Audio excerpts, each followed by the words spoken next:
যেই দিন নবী মক্কা ছাড়িয়া মদিনায় যায়, ওই দিন মায়ার নবী 3 দিনের অনাহারী। 3 দিন পর্যন্ত নবী কিছু খায় নাই। নবী আবু বকরের বাড়ির দিকে কদম দিয়া আগায়, আর বারবার বারবার খানায় কাবা বাইতুল্লাহর দিকে তাকায়, আগায় আর তাকায়, আগায় আর তাকায়, আগায় আর তাকায়। আর মনটারে বুঝায় রে মন, আজকে বাবার দেশ মার দেশ জন্মভূমিতে বেঈমানেরা থাকতে দিল না। খানায় কাবা বাইতুল্লাহ আল্লাহর ঘরের খেদমতটাও করতে দিল না। নবী চোখের পানি ফালাইয়া হযরতে আবু বকরের বাড়ির দরওয়াজার কিনারায় হাজির হইয়া দরওয়াজা নক করলেন।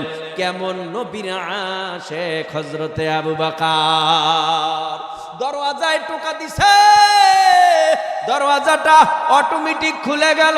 আবু বকর লাব্বাইক ইয়া রাসূলুল্লাহ বলে হাজিরা দিল। ও পয়গম্বর আমি হাজির। কেন ডাকছেন? এখন এই কি মক্কা ছেড়ে মদিনায় হিজরত করা লাগবে? হা হা, তা আপনি এত তাড়াতাড়ি কেমনে টের পাইলেন? উঠলেন কিভাবে? আবু বকর রাদিয়াল্লাহু তাআলা আনহু বলেন, ও পয়গম্বর আমি টের পেয়েছি। তার মানে আমি এই 6 মাস পর্যন্ত আমার পিঠটারে বিছানার সাথে লাগায়া ঘুমাই নাই, আরাম করি নাই। 6 মাস আগে আপনি বলেছেন মক্কা ছেড়ে মদিনায় হিজরত করা লাগবে, তৈয়ার থেকো। ওই দিন থেকে আমি আবু বকর পিঠটাই দরওয়াজার সাথে হেলান দিয়া দাঁড়ায় থাকি, কান সজাগ করে থাকি, আর জবানে জিকির করতে থাকি। আমি অপেক্ষায় থাকি কখন নবী আসবে আর নবীর সাথে হিজরতের সাথী হয়ে যাব। পয়গম্বর আরবি সাল্লাল্লাহু আলাইহি ওয়াসাল্লাম এইভাবে মক্কা ছাইরা মদিনায় গেছে। মদিনায় যাওয়ার পরে শোনেন, এখন খুব মজার কথা শোনেন, মজার কথা। মদিনায় যাওয়ার পর এই মক্কা থেকে আবু জাহাল আধা জল খেয়ে নামছিল মারার জন্য। রাত্রে তো আর নবীরে পায় নাই, না পাওয়ার কারণে তার মনের আক্রোশ ক্ষোভ বাড়ছে না কমছে? হ্যাঁ, কেমন ক্ষোভ! পাইলাম না রে, পাইলেই তো সাইজ কইরা ফেলাইতাম। যদি পাইতাম তাহলে জমিনের সাথে মিশায় দিতাম, হত্যা করতাম। আল্লাহর কৌশল ভালো না খারাপ? ওয়া মাকারু ওয়া মাকারাল্লাহ ওয়াল্লাহু খায়রুল মাকিরিন।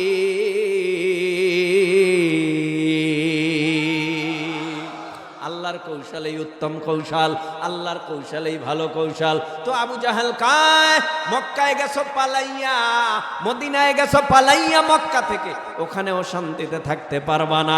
তোমার বাবা আব্দুল্লাহ, মা আমেনা, আমাদের বংশে তোমার জন্ম। যদি তোমার বুকের পাটা শক্ত থাকে, আসো না বদরের ময়দানে আসো। বদরের ময়দানে তোমারে হত্যা করে ফেলবো। নবী আমার চোখের পানি ফালাইয়া কান্না করে আর বলে, আল্লাহ আমি জন্মভূমি থেকে মাতৃভূমি থেকে চলে আসলাম এই মদিনায়। মদিনায় এখন আমারে থেরের দেয়, মাইরা ফেলবে।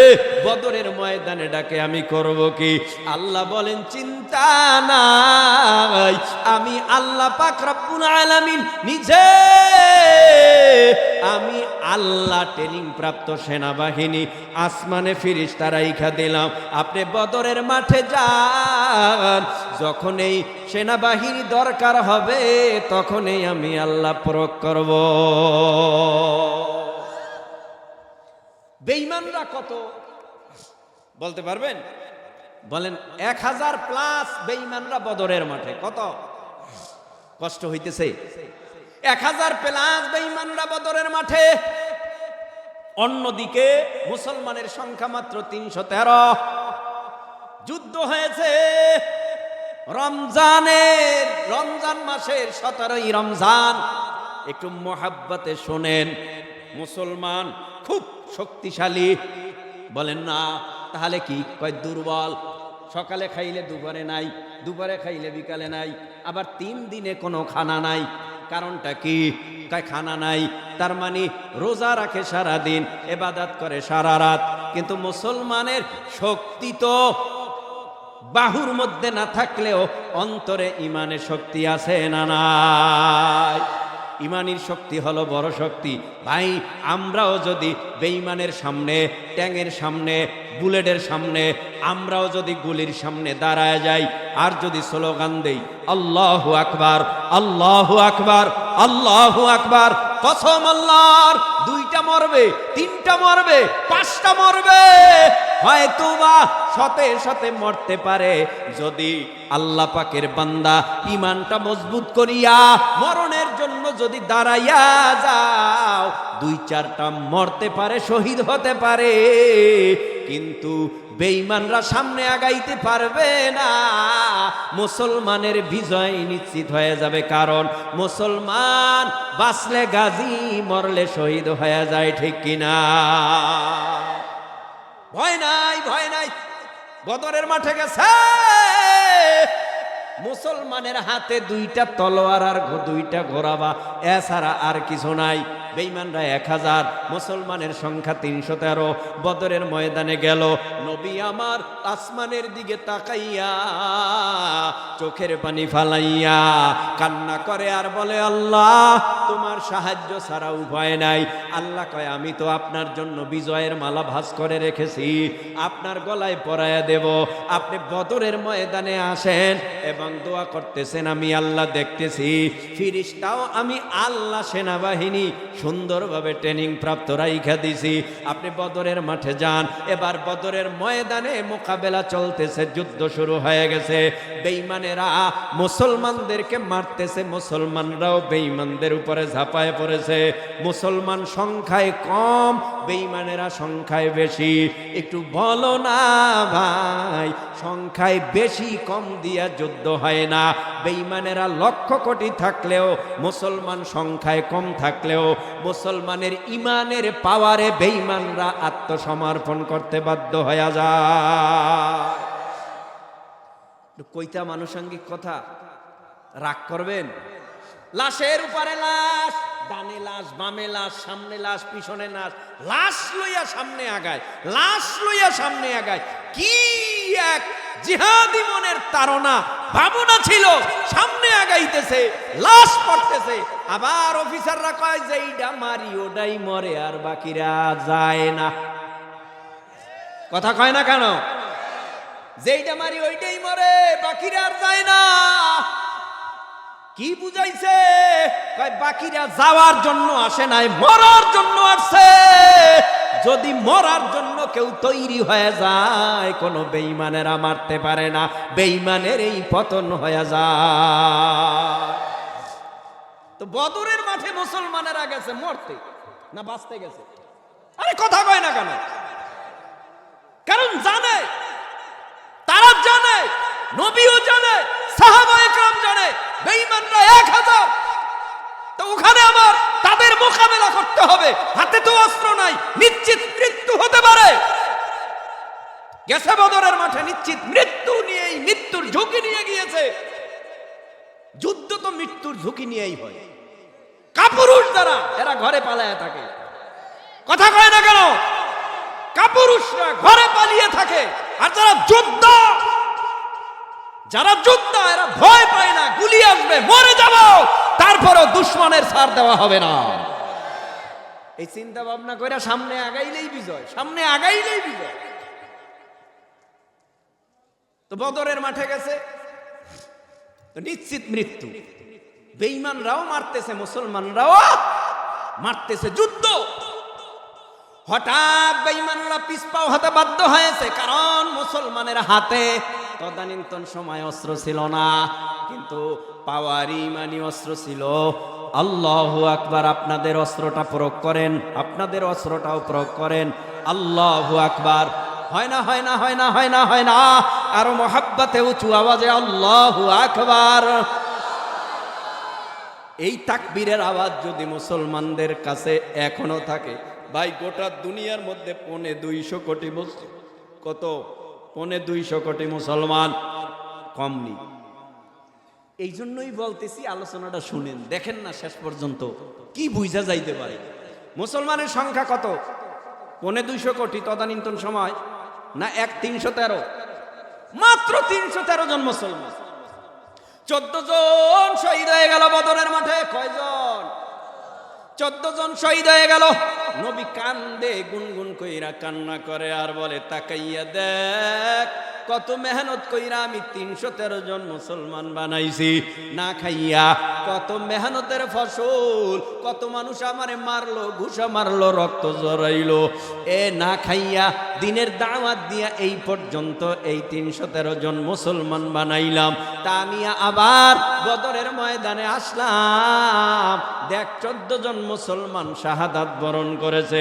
আমি নবী ঘোষণা করলাম, এই 14 জন মুসলমান, গৌরবময় মুসলমানের প্রথম যুদ্ধ বদরের মাঠে যারা শাহাদাত বরণ করলো, আমি নবী ঘোষণা করলাম সবাই জান্নাতের মেহমান। বদরের ময়দানে যুদ্ধ করে যারা শহীদ হলো সবাই জান্নাতের মেহমান। এরে আল্লাহর গোলাম, কষ্ট হয়, কষ্ট, কষ্ট হয়। কষ্ট তো আমার হওয়ার কথা, আপনাদের না। আখিরি জামানার পয়গম্বর বদরের ময়দানে যুদ্ধে জয়লাভ হয়ে গেল, জয়লাভ করলো, বিজয় অর্জন করলো। আবার মদিনায়, শোনেন, অল্প দিনের ব্যবধানে মুসলমানের সংখ্যা বেড়ে দাঁড়ালো 10,000। কয় হাজার? 10,000 মুসলমান। কম না বেশি? আল্লাহ কয়, নবী যাইবেন না আপনার বাবার দেশে, মার দেশে, জন্মভূমিতে, মাতৃভূমিতে? কয়, হা যামু। যামু না মানি, আমার তো যাওয়ার জন্যই মনটা পাগল।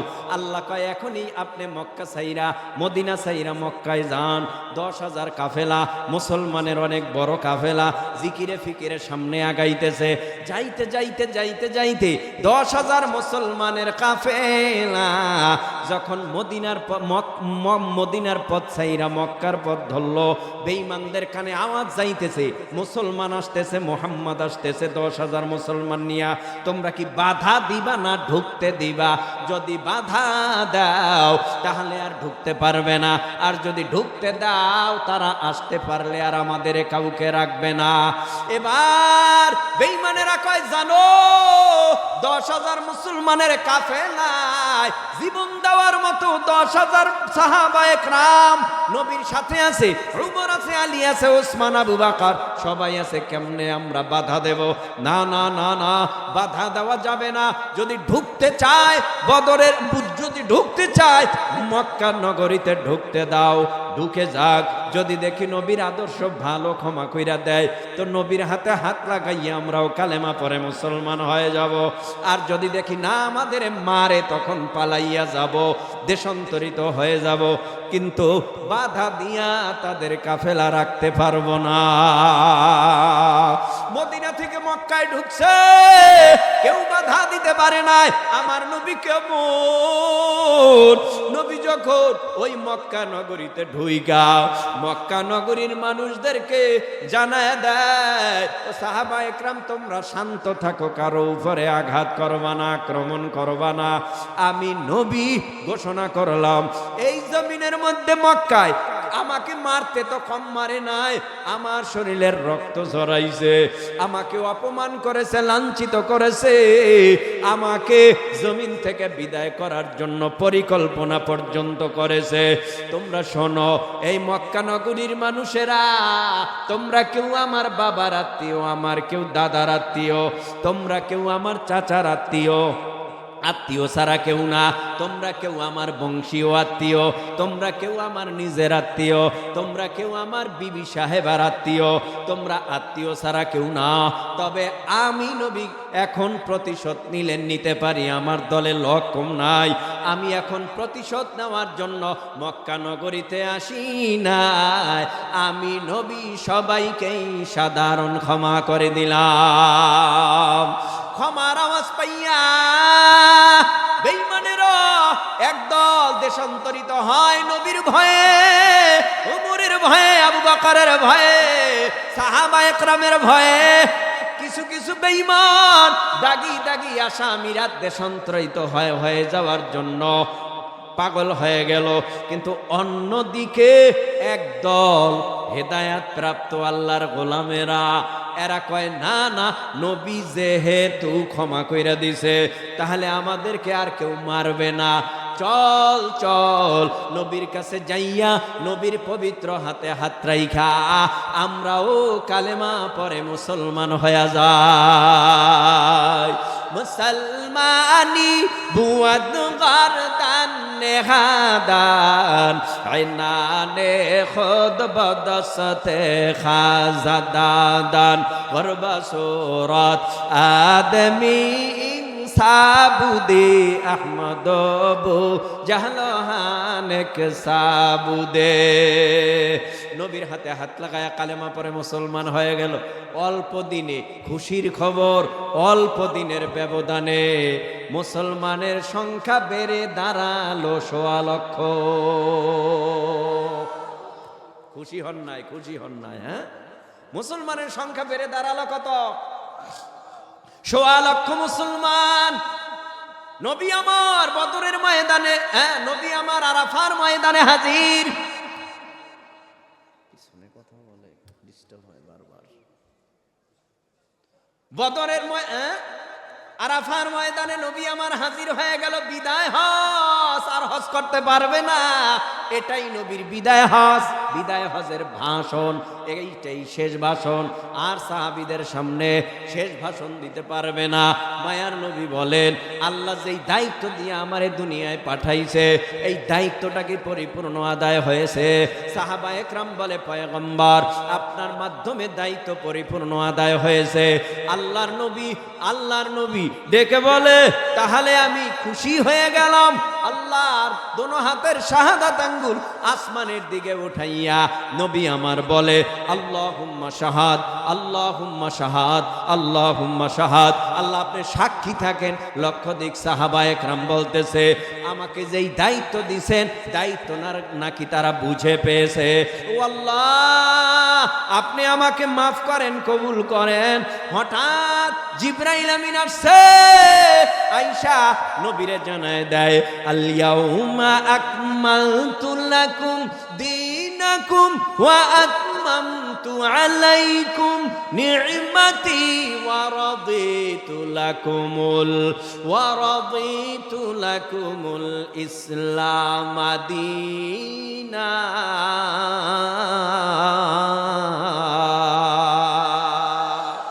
আল্লাহ পাক রব্বুল আলামিন বলে, ও পয়গম্বর, আজকের আরাফার ময়দানের তারিখে আমি আল্লাহ আপনার মাধ্যমে দিন পরিপূর্ণ ঘোষণা করলাম। আমি আল্লাহ নিজে নিয়ামত পরিপূর্ণ করে দিলাম। আমি আল্লাহ নিজে রাজি ও খুশি হয়ে গেলাম। দিন পরিপূর্ণ হইল শেষ নবীর মাধ্যমে। মুসা নবী, ঈসা নবী, দাউদ নবী, নূহ নবী, ইদ্রিস নবী, আদম নবী না, মুহাম্মাদুর রাসূলুল্লাহ সাল্লাল্লাহু আলাইহি ওয়াসাল্লামের মাধ্যমে দিন পরিপূর্ণ হয়ে গেল। দিন পরিপূর্ণ হয়ে যাওয়ার পর ওই ময়দানে তো সবাই আনন্দ করে, আমার নবীর মাধ্যমে দিন পরিপূর্ণ হয়ে গেছে, ইসলাম পরিপূর্ণ হয়ে গেছে। সবাই আনন্দ, সবাই খুশি। কিন্তু এক সাহাবী বয়বৃদ্ধ বয়স্ক আরাফার ময়দানের এক কোনায় যাইয়া ফুফাইয়া চোখের পানি ফালাইয়া কান্না করে আর বলে, হায় হায় হায় হায় হায় হায়, রাসূল করিম সাল্লাল্লাহু আলাইহি ওয়াসাল্লামের মাধ্যমে দিন পরিপূর্ণ হয়ে গেল। কি উপায় হবে আমার? নবীও তো বেশি দিন দুনিয়ার জমিনে এখন আর থাকবে না। নবী দুনিয়ার থেকে বিদায় হয়ে গেলে আমি আবু বকরের কি হালাত হবে? আমি কেমনে নবীর বিচ্ছেদের জ্বালা সহ্য করব? যেই নবীর পিছনে দাঁড়াইয়া নামাজ আদায় করেছি, নবীর কণ্ঠে কোরআনের তেলাওয়াত শুনেছি, নবীর বয়ান শুনে কলিজাটা ঠান্ডা বানাইছি। এখন নবী চলে যাবে, কিছুদিন থাকবে, যেহেতু দিন পরিপূর্ণ হয়ে গেছে, নবী বেশি দিন আর থাকবে না। অল্প দিনের ব্যবধানে মায়ার নবী অসুস্থ হয়ে পড়ল। নবীর জান কবজ করার জন্য আজরাইল অনুমতি নিল, আল্লাহর নবী অনুমতি দিয়ে দিল। আখিরি জামানার পয়গম্বর দুনিয়ার থেকে বিদায় হয়ে গেল। লম্বা কথা, এ জমিনে এখন আর নবী নাই, কিয়ামত পর্যন্ত নবী আসবেও না। কত বদ্দিনওয়ালা বেঈমান কাফির গুনাহগার নবীর দরবারে যাইয়া নবীর হাতে হাত লাগাইয়া কালেমা পড়ে মুসলমান হয়ে যেত। এখন তো নবী আসবে না, নবীর দরওয়াজা বন্ধ হয়ে গেছে। এখন নবীওয়ালা কাজগুলি কারা করবে? বলে আলেম উলামা। এখনো এমন এমন এমন এমন এমন এমন পীর এই দেশে আছে, যেই পীরের কাছে যাওয়ার পর খারাপ মানুষ ভালো হয়, অসভ্যরা সভ্য হয়, বেনামাজি নামাজি হয়, দাড়িবিহীনওয়ালারা দাড়িওয়ালা হয়। কারণ নবী নাই, নবীর দায়িত্বগুলি পালন করবে আহলে হক, বুজুর্গ উলামা একরাম, পীর মাশায়েখ। এই জমিনের মধ্যে আলেমের সোহবতে গেলে বেনামাজি নামাজি হয়, বেপর্দাওয়ালা পর্দাওয়ালা হয়। যারা আল্লাহ চিনত না তারা আল্লাহওয়ালা হয়। এমন প্রমাণ এই দেশে আছে না নাই? ও ভাই, তবলিগে যায় মানুষ, কেন যায়? ভালো হওয়ার জন্য। হ্যাঁ, আসলেই কি তবলিগে গেলে ভালো হয় না খারাপ হয়? আরে কথার আওয়াজ দিয়ে চলো, বুঝলাম না। আপনাদের এলাকায় তবলিগে চিল্লা লাগাই আইসা ডাকাতি করে, চুরি করে, বাটফারি করে? আরে বা না, বরং এক ওয়াক্ত নামাজও পড়তো না। তবলিগ থেকে আসার পর এখন ইশরাক পড়ে, আওয়াবিন পড়ে, সালাতুল হাজত পড়ে, চাশতের নামাজ পড়ে, 5 ওয়াক্তর পাশাপাশি তাহাজ্জুদও কামাই দেয় না। নাই নাই নাই নাই বলে আছে। তাহলে তবলিগে গেলে লাভ আছে, নবীর মিশন চালু আছে, দাওয়াত, জিহাদ, তাসকিয়া, আত্মশুদ্ধি, নাকি তালিম, চারোটা জারি আছে না নাই? আছে।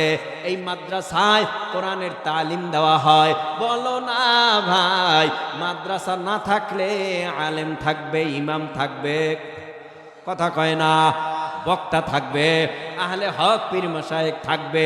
বলে না, মাদ্রাসা আছে যতদিন, দুনিয়া আছে ততদিন, দুনিয়া আছে যতদিন, ততদিনেই এ জমিনে কোরআনের তেলাওয়াত চলবে। এবার ভাই, কথা তো কম বলি নেই, অনেক কথা বলেছি। সব কথা কি মানুষ আমল করে? বলে না। তাহলে এমন কয়েকটি কথা আমল করা দরকার, যে কথাগুলি অতি জরুরি। আমি এখন বলি, শোনেন ভাই, আপনার কাছে প্রশ্ন করি, আপনারা বলেন, আপনারা বলেন, আপনার জানাজাটা কে পড়াবে? ইমাম সাহেব। আপনি কি এই আশাই বয়ে রয়েছেন যে ইমাম সাহেবের দাওয়াত দিয়া আনমু, এরপরে ইমাম সাহেব আমি বাবার আমার জানাজাটা পড়াবে? এই আশাই ঘুরতেছেন, এই আশাই চলতেছেন। এমন আশা করা যায় না আমার ছেলে আলেম হবে, কোরআনের হাফেজ হবে, মুফতি হবে, আমার ছেলে মাওলানা হয়ে মৃত্যুর পরে আমার জানাজাটা পড়াবে, কেঁদে কেঁদে দোয়া করবে, আল্লাহুম্মা গফিরলি হাইয়িনা ওয়া মাইয়িতিনা, এইভাবে দোয়া করে কবরে রাখবে। তো কবরে রাইখা বিদায় হবে সবাই, কিন্তু সন্তান বিদায় হবে না। অন্ধকার হলেও একটা লাইট নিয়ে বৈশা বৈশা গুনগুন গুনগুন গুনগুন আওয়াজ করে, কবরের কিনারায় বসে বসে দাঁড়ায় দাঁড়ায়া সূরা ইয়াসিনের তেলাওয়াত করবে। আলেম ছেলেটা তেলাওয়াত করবে, আলেম ছেলেটা বলবে রব্বির হামহুমা কামা রব্বায়ানি সগীরা। এ ভাই, এই জমিনের মধ্যে সন্তানটারে আলেম বানাও, কোরআনের হাফেজ বানাও, মাওলানা মুহাদ্দিস মুফাসসির বানাও, লাভ হবে আখিরাতে। দুনিয়ায় তো লাভ এটাই দেখি, কত দুনিয়াদার, ও ভাই কত দুনিয়াদার মায়ের খানা দেয় না, বাবারেও খানা দেয় না, ঘর থেকে বের করে দেয়। কই কই কোনো একটা আলেম, কোনো একটা মসজিদের ইমাম, কোনো এক মাওলানা আজও পর্যন্ত দেখাতে পারবেন না বাবারে খানা দেয় না, মাকে খানা দেয় না। যদি না দেয় মনে করতে হবে ধানের ভিতরে দুই একটা চিটা থাকে, মনে হয় ওটা বড় অসভ্য, ওটার চিন্তা করার দরকার নাই। তবে দুনিয়াতে যা আমরা দেখতেছি, দিনের পথে মাদ্রাসায় লেখাপড়া কইরা মা বাবারে খাওয়ায় না, এমন প্রমাণ খুবই কম পাওয়া যাবে, ঠিক কিনা? আখিরাতে তো লাভ আছে, দুনিয়াতে লাভ হলো এটা যে মা বাবা যদি ডাইলার আলু ভর্তাও ছেলে খায়, মা বাবাও খায়। গরিব হতে পারে, বেতন কম হতে পারে, কিন্তু আত্মার মধ্যে খুব শান্তি, অন্তরে প্রশান্তি লাভ করে। কিন্তু কোটি কোটি টাকার মালিক, কত টাকা ব্যাংকে, হে নিজেও কইতে পারে না, কিন্তু ছেলে যা জন্ম দিছে একটা ইয়াবা খায় আর একটাই মদ খায়। কথা কয় না কেন? ছেলে জন্ম দিছে অসভ্য, রাস্তা দিয়ে কেউ গেলে বুকের মধ্যে পিস্তল ঠেকায়, অসভ্য ছেলে। ও ভাই, ভালো কইরা বুঝা এরপরে কবরে যেতে হবে আমাদের। এই মাদ্রাসার দরকার আছে। আওয়াজে কি তাকবীর এত যায় না? এই বাউন্ডারির সাইডে জোরে বলতে হবে, যার শরীরে যত শক্তি আছে উঁচু আওয়াজে বলতে হবে, ঠিক আছে? নাস্তিকতা নিপাত যাক, দিন ইসলাম জিন্দাবাদ, কোটি প্রাণের একই আওয়াজ। খোদাদ্রোহী সার পাবে না, এই বাংলায় ঠাই হবে না, মুসলমানরা জেগেছে আজ। জোর কদমে সামনে চলো, বজ্র কণ্ঠে আওয়াজ তুলো, সবাই মিলে একই তালে দাও না স্লোগান, নারায়ে তাকবীর, নারায়ে তাকবীর। দিন ইসলাম, দিন ইসলাম জিন্দাবাদ, জিন্দাবাদ। কোরআন সুন্নাহ যেখানে, মাদ্রাসা যেখানে, মসজিদ আছে যেখানে, আলেম উলামা যেখানে, আহলে হক যেখানে, নারায়ে তাকবীর। গান বাজনা যেখানে, মাশাআল্লাহ। বোঝা গেল আগের থেকেও ইমানের পাওয়ার বাড়ছে না কমছে? মডেলিং পুরুষ আসেনি সমাজে, মডেলিং পুরুষ, কান ফোরাইছে বালা লাগাইছে মাইয়া হয়ে গেছে। আচ্ছা আপনারা বলেন, ইমানে বলেন, কান ফোরাইয়া বালা লাগাইলে মাইয়া হওয়া যায়? বাকি আরো কত কিছু সাইজ করা লাগবে না? এগুলি কেমনে করবে? ডাক্তারখানায় ভর্তি হওয়া লাগবে। আচ্ছা ভাই, যদি কেউ মাইয়া হতে চায় মাইয়া হতে পারবে, যদি কেউ পোলা হতে চায় পোলা হতে পারবে। আল্লাহ যারে যেইভাবে বানাইছে ওইভাবেই তো সন্তুষ্ট থাকা উচিত। কথা বলেন না কেন? রাগ করবেন না। দাড়ি দিছে কে? এই ভাই মোহাব্বতে বলো, দাড়ি দিছে কে? দাড়ি ওই তোমার মার গালে দাড়ি নাই, তোমার বোনের গালেও দাড়ি নাই, তোমার আমার গালে দাড়ি দিয়া আল্লাহ মনে হয় বড় ভুল করছে। হ্যাঁ, ভুল করে নাই, তাহলে আল্লাহ সঠিক করছে। নারীদের গালে দাড়ি দিলে খুব ভালো দেখাইতো নি। বলে না, নারীদেরকে দাড়িতে আল্লাহ শোভা পায় নাই, নারীদেরকে লম্বা চুল দিয়া শোভা পাইছে। এখন নারীরা মাথার চুলগুলি পার্লারে যাইয়া ইন্দুর আর বান্দর দিয়া কাইটা কাইটা কাইটা কাইটা টুকরা টুকরা কইরা ফালাইয়া রাস্তা দিয়া হাঁটে, জিন্সের প্যান্ট আর শার্ট পরিয়া। কিন্তু রাস্তা দিয়া হাঁটলে বোঝার কায়দা নাই এটা নারী না পুরুষ, নারী না পুরুষ বোঝার কায়দা নাই। আবার পুরুষ নারী হয়, লম্বা চুল রাখছে, একটা কথা কই, হাসবেন না। আর হাসলে আমার কি করার আছে? হাসির কথা যদি হয় তো হাসবেন, দাঁত খিলখিল করে হাসবেন না। হাসাও সুন্নাত ভাই। এই মদনপুর স্টান আছে নি? হ্যাঁ, এই মদনপুর স্টান থেকে ধরেন বড় এক দামি বাস, এসি বাস, এসি বাসে চট্টগ্রামে যাবে বাবার দরবারে। সবাইকে দাওয়াত দিছে, সবাই যাইতেছে। হঠাৎ করিয়া ওই এসি বাসের দরজা খুলে দিছে, সুযোগ পাইয়া একজন ভিক্ষুক উঠে গেছে। ভিক্ষুকটা চোখে দেখে না, অন্ধ। এখন সবার কাছে বলে, সুযোগ পাইছি রে, কিছু নিয়া যায়, আমি তো চোখে দেখি না, আপনাদের কাছে যার কাছে যা আছে আমারে কিছু দেন, আপনাদের টাকার মাধ্যমে আমি কিছু খানা রিজিক ক্রয় করে তারপরে আমি খাবো, আমি অন্ধ, আল্লাহ আপনাদের চক্ষু দিছে। সবাই 2 টাকা 5 টাকা যে যা পারে দেয়, কিন্তু এমন এক ব্যক্তি টাকা দিছে, সবার জন্যই দোয়া করছে, কিন্তু মাথায় হাত দিয়া দেখে এক ব্যক্তির মাথার চুলগুলি কাঁধ বরাবর বড়, গালে হাত দিয়া দেখে সফাং সফা, গালে নাই কিছু। এখন চিন্তা করে, মনে হয় কানের মধ্যে হাত দিয়া দেখে বালা। উনি তো আবার চিন্তা ভাবনা করে দেখছে, মনে হয় মাথার চুল যাদের লম্বা এরা লেডিস হয়, লেডিস।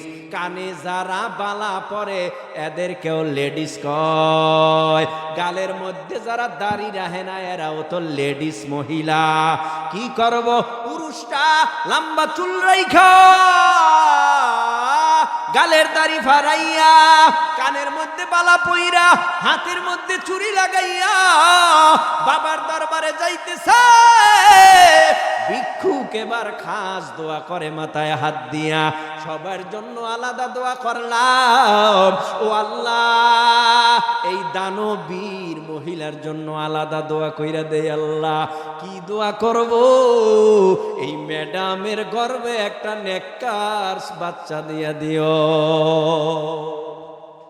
এ পুরুষ, এ পুরুষ, তুমি পুরুষ নামের কলঙ্ক। এ পুরুষ, তোমার মতো অসভ্য এ পৃথিবীতে আর কে হতে পারে? আল্লাহ কয় গহনা নারীদের জন্য সৌন্দর্য, কথা কন না কেন? সোনা পেহনা মর্দো কা হারাম হয়, মুসলমানের জন্য, পুরুষের জন্য সোনা পরা হালাল না হারাম? তুমি পরলা, খুব দাপট দেখাইতেছো, অথচ স্বর্ণ পইরা তোমার যৌবনতায় ভাটা লাগাইছো, তোমার খেয়াল নাই। বর্তমানের পোলা মাইয়ার সমান সমান মাপ, লম্বা চুল কাটিয়া মায়ায় মাথায় লাগায় ক্যাপ, ঠিক না? বর্তমানের পোলা মাইয়ার বিরক্ত হয়ে যাইতেছে। হ্যাঁ, প্রতিদিন 1.5 ঘন্টা বয়ান করি, 1.5 ঘন্টা পার হয়ে গেছে, আরো করমু? হ্যাঁ, সারা রাতের পক্ষে কারা আছেন দেখি তো? খালি হাত জাগাইছে, তাকবীর মাকবীর কিচ্ছু নাই রে।